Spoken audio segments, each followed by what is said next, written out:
আসসালামু আলাইকুম, সবাই কেমন আছেন? সবাইকে শুভরাত্রি। আমরা মেয়েরা মায়েদের কাছ থেকে অনেক রান্নার রেসিপি শিখে থাকি, কিন্তু কখনো কি মাকে এই রান্নাগুলা খাওয়ানো সম্ভব হয়?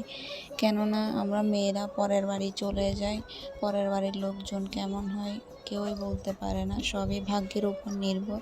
কিন্তু আলহামদুলিল্লাহ আমি আমার মাকে আমার রান্নার রেসিপিগুলো একবার হলেও ট্রাই করার চেষ্টা করি। তো আজকে এই রেসিপিটি আমি আমার মায়ের কাছ থেকে শিখেছি। আজকে আমি রান্না করব কোরাল মাছের দো পেঁয়াজা। এটা যে কোনো মাছের দো পেঁয়াজা করা যায়। তো মাছগুলো আমি ধুয়ে তাতে হলুদের গুঁড়া, মরিচের গুঁড়া, লবণ, সামান্য পানি দিয়ে সিদ্ধ হওয়া পর্যন্ত অপেক্ষা করব। সিদ্ধ হয়ে গেলে মাছগুলো ভেজে নেব। সে তেলে পেঁয়াজগুলো লাল হওয়া পর্যন্ত অপেক্ষা করব।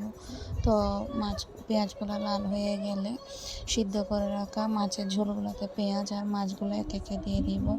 আমার এই মাছের দো পেঁয়াজাটা বাসায় একবার হলেও ট্রাই করবেন। আমার ভিডিওটা যদি ভালো লাগে লাইক, কমেন্ট, শেয়ার দিয়ে আমার পাশে থাকবেন। আর আমার রান্নার রেসিপি কার কার কাছে কেমন লাগে অবশ্যই কমেন্ট করে জানাবেন। ধন্যবাদ সবাইকে, সবাই ভালো থাকবেন।